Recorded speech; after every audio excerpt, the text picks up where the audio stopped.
आपण नारळ घेतलाय, मोदक बनवणार आहे. मोदकाची रेसिपी आज बनवायची. त्यासाठी एक नारळ घेतलेला आहे, फोडून घ्यायचा, किसून घ्यायचा. ही बिलायची घेतलेली आहे. आपण गुळ घेतला आपल्या म्हणजे गोड खाण्याप्रमाणे टाकायचं, आपल्याला किती आवडतंय त्याच्यावर. तर आता चला आपण नारळ फोडून किसून घेऊया. तर आता आपण नारळ फोडून घेतलेला आहे, त्याला आता आपण ह्याचं कवच काढून खिसून घेऊया. पण खोबरं ही खिसून घेतलेलं आहे, गुळ पण खिसून घेतलेला आहे. सारण करून घेऊया. विलायची ही बारीक करून घेतलेली आहे. तर आता कढई आधी टाकू द्या. टाकून तूप टाकून घेऊया, गावरान तूप. ह्यात आता आपण खोबरं टाकून चांगलं भाजून करून घ्यायचं. तर याला आता हलवून चांगलं घ्यायचं.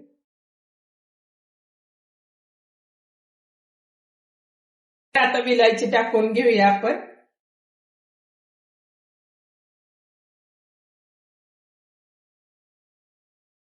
तर आता ह्याला बी चांगलं हलवून घेऊया.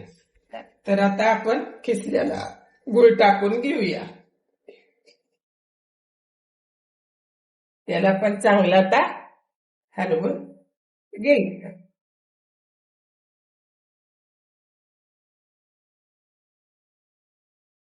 तर आपलं सारण लगेच बघा होईल. याला पण चांगलं ह्यात परतून घ्यायचं. तर आता आपलं सारण झालेलं आहे एकदम छानपैकी. तर आता ह्याला आपण काढून घेऊया. ही पातळ वाटत असेल, पण ती बंद केलं, गार झालं की सुक्क होतं, घट्ट घट्ट होतं, सुक्क कडक कडक. तर आता ह्याला आपण बंद करून गार व्हायला ठेवून देऊ. आपण गार करायची सारण ठेवूया. आपलं सारण जरा गार झालं म्हणजे सुट्ट सुट्ट होईल, कडक.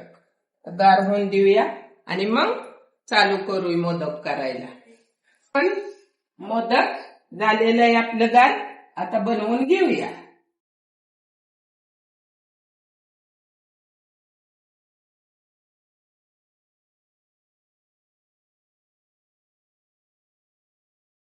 आता भरून घेतलेला आहे. तर मोदक आपला झालेला आहे. तर असं घडी मारून भरून घ्यायचं. तर आपला मोदक तयार, एकदम छान.